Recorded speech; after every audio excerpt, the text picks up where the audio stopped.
Bon, alors bonjour Marion. Bonjour Christophe. Tu vas bien? Ça va, merci. Bon. Et toi? Eh ben écoute, super. Avec ce beau temps parisien. Ouais, retour à la pluie directe. Je t'ai fait venir parce que je voulais qu'on discute un peu de toi, en fait, que tu nous racontes un peu ton parcours, ta vie, ta vision même du monde du travail. Quel honneur. Bah, je me dis que c'est intéressant d'avoir, t'as pas tout à fait encore 30 ans, mais t'as peut-être déjà une dizaine d'années de pratique. Ouais. Donc que tu nous racontes vraiment la genèse. Hein. Ok, la genèse. Tes études, pourquoi, comment, ce que tu as fait comme choix. Ok. Et bah écoute, pour t'expliquer, moi de base, je viens d'une famille portugaise qui n'est pas spécialement entrepreneur. J'ai grandi en France, pas très loin d'ici d'ailleurs, dans le 94, à Montreuil. Et écoute, j'étais pas spécialement bonne à l'école, mais j'essayais de faire mon max. Et après le bac, écoute, je suis partie en IUT, à l'IUT Paris Descartes, qui est une super formation, ça se passe en 2 ans. Globalement, j'étais en technique de commercialisation, donc tu apprends vraiment toutes les bases. À Marne-la-Vallée ? Non, à côté, dans le 16. Ok. Et vraiment, pour le coup, ça a été ma meilleure formation. C'était hyper difficile, on bossait beaucoup. En plus, c'était loin de chez mes parents, donc j'avais 2h30, 3 heures de transport. Mais on s'est donné. Ça s'est bien passé. Et puis après, j'ai décidé de partir à l'étranger, en Espagne. Pour une raison très simple, c'est qu'à cette époque, j'étais nulle en langue. Que ce soit en anglais ou en espagnol, j'étais en mode bon. Moi, je sais que je savais déjà que j'avais une âme de voyageuse. Et je me suis dit, ça va être un petit peu compliqué, surtout si tu as envie de travailler à l'international.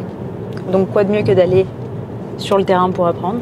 Là, toi, tu parles quoi? Tu parles portugais? Non, je parle pas portugais. C'est pas vrai? Ouais, je te jure. Quelle honte. Bah, tu iras dire ça à mes parents. Bah, mais ils ont divorcé et après, en vrai, on n'a pas gardé ça à la maison, malheureusement. Tu parles français, espagnol, quoi? Français, espagnol, anglais. Ok, c'est bien déjà. C'est déjà pas mal. Et je me mets au Dutch, là. Ah ouais? Ouais, attends. Ah bon. On va vers la complication. Du coup, un truc qui est intéressant, c'est que dans ta génération, on va dire, il y a quand même beaucoup de gens qui sont attirés par le voyage. Ce qui n'était pas forcément le cas des générations précédentes, hein, beaucoup moins. Peut-être parce qu'elles avaient moins soit l'opportunité, soit la capacité à le faire. Du coup, on sent qu'il y a plus de détachement quand même. Tu sais, dans le sens où moi, par exemple, j'ai été éduqué, on m'a dit, bah voilà, tu vas trouver un travail, tu vas faire des enfants, tel truc bateau. Mais en fait, c'est tellement ancré, fort, culturellement, que du coup, tu te crées, nous, à notre époque, on se crée certainement des freins à se dire, bah non, on peut pas aller vivre là, parce que si on a pris un job, ou si on veut faire un enfant, ou si machin, tu vois. Vous ne posiez même pas la question, je pense. On se posait même pas la question, en fait. Et du coup, je trouve qu'aujourd'hui, c'est quand même beaucoup plus ouvert et plus libre. Ouais, je suis d'accord. Et puis, je pense que l'évolution de manière générale du monde, tu vois, on en parlait tout à l'heure quand on a déjeuné ensemble, mais l'arrivée d'Internet a permis de créer énormément de métiers que vous n'aviez pas auparavant. Et maintenant, beaucoup de personnes peuvent travailler depuis leur ordinateur. Et techniquement, si tu travailles que depuis ton ordinateur et que tu n'as pas besoin d'aller au bureau, tu peux aller où tu veux, hein, finalement. Oui, mais le rapport au salariat, comment il est envisagé aujourd'hui? Ça c'est un gros sujet. Toi, par exemple, t'as fait quoi? Sortie d'études, t'as fait quoi? Je n'ai jamais eu de CDI. J'ai jamais travaillé de ma vie, non. je suis entière. Alors, non, je suis pas d'accord. Ça, je ne te laisserai pas dire ça. Non, au contraire. Je suis une grosse bosseuse. Ça, c'est le caractère un peu portugais, je crois. Mais grosse bosseuse, tu vois, même pendant mes études, je bossais en parallèle, en restauration, etc. Donc, c'était des extras, c'était des contrats de CDD, mais vraiment jamais de CDI. Je crois que j'ai toujours eu un problème avec l'engagement. Alors, soit parce que j'avais pas... Ouais, je sais pas trop. Soit parce que j'avais pas trouvé ma voie et je savais qu'en fait c'était temporaire. Donc si c'est temporaire, pourquoi m'engager? T'as pas eu d'exemple dans ta vie qui t'ont fait dire je serais pas salarié? Non, mais c'est vrai que l'image que je m'en faisais, ça m'intéresse pas. Mais l'image, elle a été faite par rapport à quoi? Tu as bien construit une image par rapport à quelque chose? Ouais, c'est vrai, par rapport à ton entourage, par rapport à la majorité des gens, je pense, tu vois, qui sont dans le salariat. En fait, pour moi, quand tu es dans le salariat, bien, tu travailles pour quelqu'un, tu es beaucoup plus bridé. Je trouve que tu as beaucoup moins de liberté en réalité. Ouais. Parce que, en fait, tu vois, donc, pour en revenir au parcours, je te disais, là, pendant mes études, j'ai vachement travaillé et tout, etc. Très bien. Et une fois que j'ai terminé mes diplômes, donc je suis partie aussi à l'étranger, j'ai bossé à Londres, j'ai bossé à Dubaï et tout, donc des expériences hyper intéressantes, mais à chaque fois, tu vois, il y avait une date d'entrée, une date de fin. Enfin, une date de début, une date de fin, pardon. Et au moment où je termine mon diplôme, donc j'ai mon master, là, je me dis, bon, je fais quoi? Et pour une raison personnelle, il fallait que je reste à Paris. Et tu vois, j'avais vraiment prévu de rester à Paris 3 mois. Et il fallait que je termine avec ces 3 mois. Donc, je trouve ce boulot dans une start-up à Station F.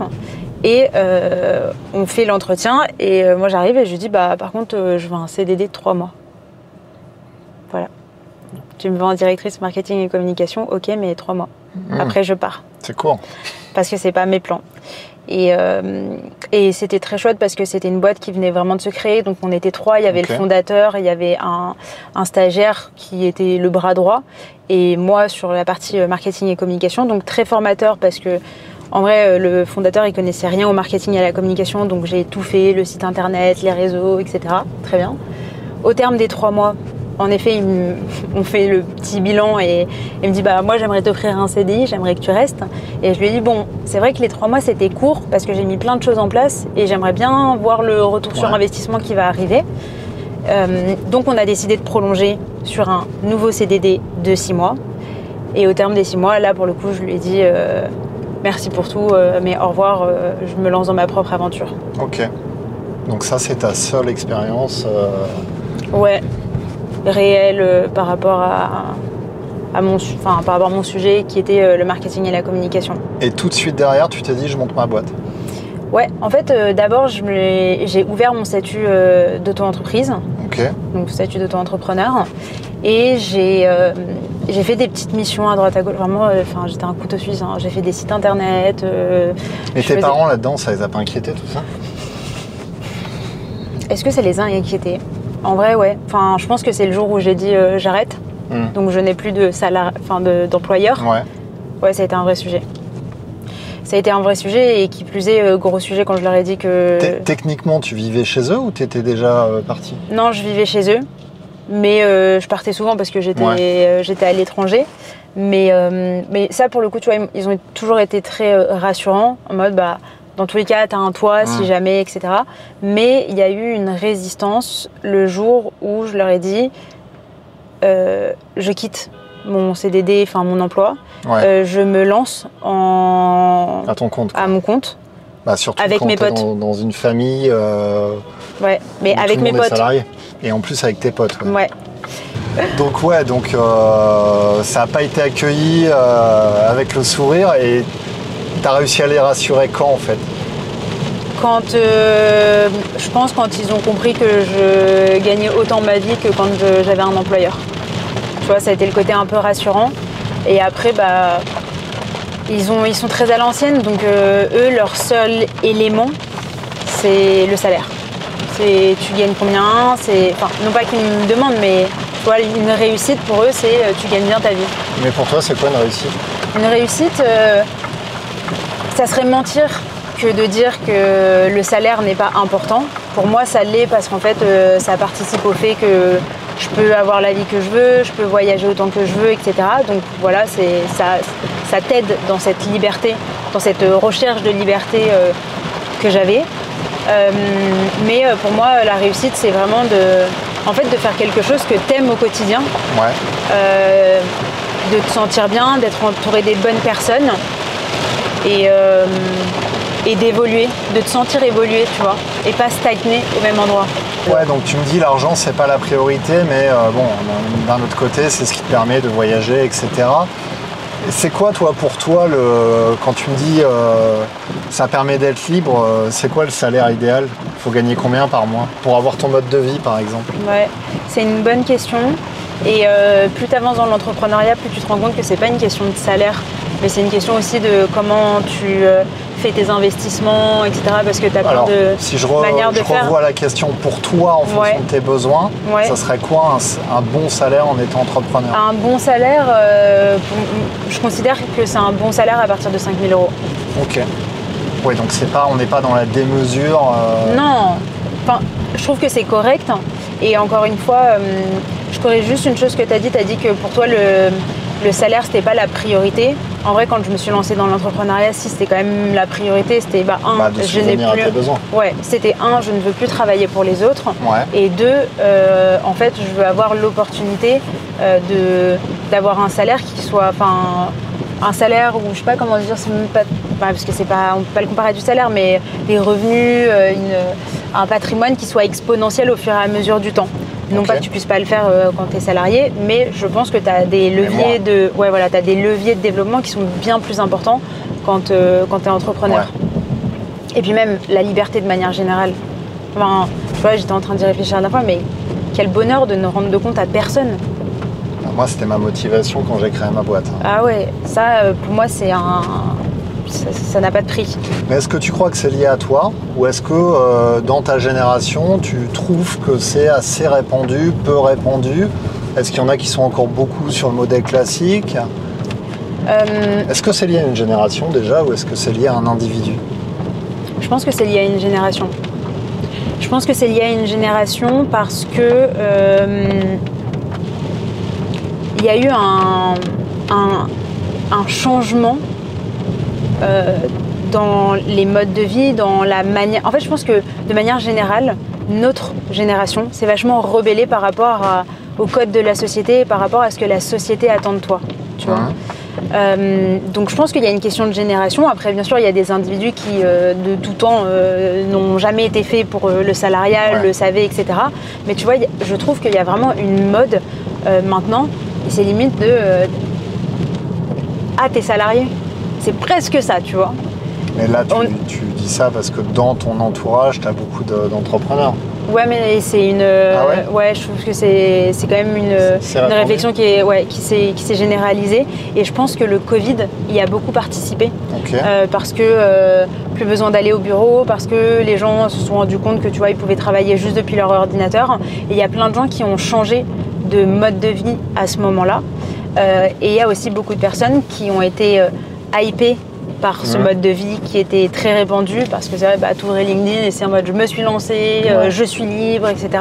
Alors oui, on est libre, mais remettons les points sur les i et les barres sur les t et redéfinissons ce qu'est la liberté. Parce que la liberté, c'est pas, crois pas que tu as tous tes week-ends, crois pas que c'est pas facile tous les jours. Mais bon, bref, ça reste de la communication, les gens veulent montrer le positif, etc. Et je pense qu'il y a eu c'est comme s'il y avait une propagande autour de l'entrepreneuriat. Et il y a plein de gens qui se sont dit « Ah ouais, je veux être entrepreneur ». Et en fait, ils se sont rendus compte que c'était pas fait pour eux. Moi, j'ai échangé avec plein de personnes qui se sont lancées en freelance et qui me disent « Là, en fait, je suis en train de chercher un CDI parce que je m'en sors pas ».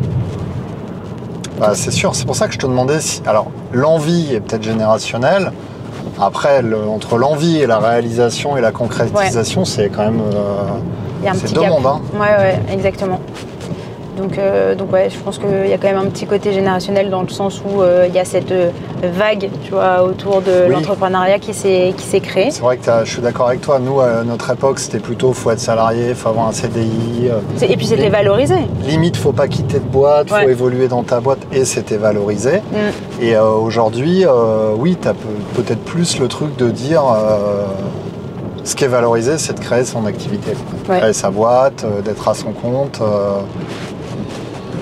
Comme si le fait de créer ta boîte et d'être à ton compte te donnait aussi plus de crédit.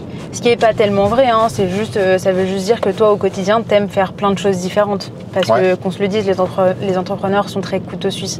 Je ne dis pas que les salariés ne peuvent pas l'être, mais tu as plus de postes où tu vois, tu es juste à un poste et tu fais une mission et juste, tu es spécialisé dans cette mission, basta. Et si tu avais des conseils comme ça à donner à un jeune là, qui se pose la question et qui se dit tiens, je me mettrais bien à mon compte, on démarre comment comme ça, à l'arrache? Toi, tu as démarré comment? Moi, j'ai démarré à l'arrache. Hein. J'ai démarré à l'arrache, j'ai fait un profil Malte, j'en ai parlé autour de moi. J'ai trouvé mes premiers clients comme ça où je faisais des sites internet. Moi, mon idée de base, c'était de monter une agence qui créait des sites internet sur Wix. Ouais. Pour te dire. Bonne idée. Bonne idée, ouais. Excellente idée, les gens. Belle perf au niveau du ref. T'as bien fait de changer. Ouais. Et puis après, mine de rien, écoute, je pense que rapidement, je me suis entourée des bonnes personnes, des personnes qui m'ont propulsée au moment où j'en avais besoin. Et je me suis créé ce petit entourage qui a été mon noyau et mon moteur, tout simplement. Tes collègues, en fait, quelque part? Mes collègues beaucoup. Et puis, tu vois, c'était drôle de voir que initialement tout le monde était en CDI. Tout le monde a switché au fur et à mesure. Mais vraiment, hein, ils étaient tous en CDI. Chez Canal, dans un cabinet de conseil, etc. Et tout le monde, au fur et à mesure, tu vois, s'est lancé dans l'entrepreneuriat. Donc, c'est motivant, c'est inspirant. Et puis... ouais, t'es une team et t'es en mode ok, allez, on y va tous ensemble. Ouais.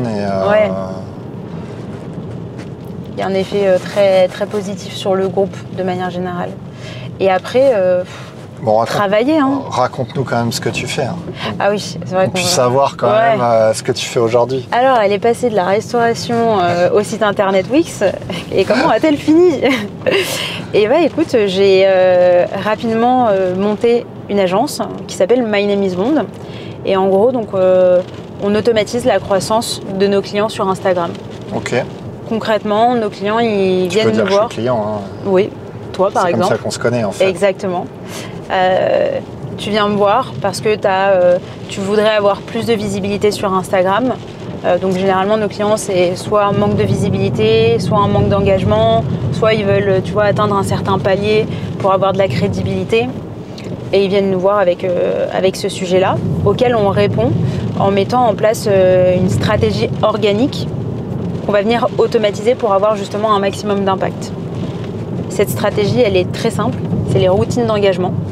Donc en fait, ton compte Instagram, on le fait interagir quotidiennement avec des abonnés qu'on va cibler par rapport à des communautés qui sont déjà existantes. Donc ça veut dire que dans ta vie, tu ne seras jamais salarié? Non, je ne pense pas. Je ne pense vraiment pas. Quoi qu'il arrive? Non, je ne pense pas. Ne jamais dire jamais, hein, mais... Non, mais bon, ça, c'est pas les plans, en tout cas. Tu vois, tu as des gens qui vont dire « je serai jamais entrepreneur, je serai jamais ici ». Toi, ce qui est important, en fait, ce qui m'intéresse dans cet épisode, c'est de faire comprendre justement au DRH que dans l'écosystème actuel, il faut aussi à un moment donné se dire j'ai pas trouvé tel candidat pour tel poste, mais en fait il y a peut-être un indépendant ou tu vois, et qu'il va falloir qu'ils commencent à switcher en fait sur leur façon de sourcer les compétences. Et donc là on parle bien de sourcer des compétences et pas de sourcer un CDI. Et d'être capable de se dire à terme, ok, on a besoin de telles compétences, donc on a potentiellement un CDD, un CDI, mais aussi pourquoi pas un indépendant, et de rentrer ça finalement dans leur process en fait. Non mais ça je suis entièrement d'accord, et je pense que comme on le disait, tu as de plus en plus de personnes maintenant qui se mettent à leur compte, et je pense que le choix il est bien plus important. Tu sens la vibration de la fin de l'épisode? Ouais, je sens. C'est ta marque de fabrique? Non. Bon voilà, au moins t'en as trouvé une, hein, si jamais ça t'intéresse. Non, c'était cool Marion. Qu'est-ce que tu auras envie de faire passer toi comme message à des DRH sur le monde du travail justement? Est-ce que tu penses qu'ils sont en décalage dans leur vision par rapport à ce que tu peux voir? Comment tu vois ça? Je pense que je suis pas assez dans leur univers pour donner mon opinion. Maintenant, si j'ai un conseil à leur donner, c'est de ne pas se brider par rapport au process actuel qu'ils ont.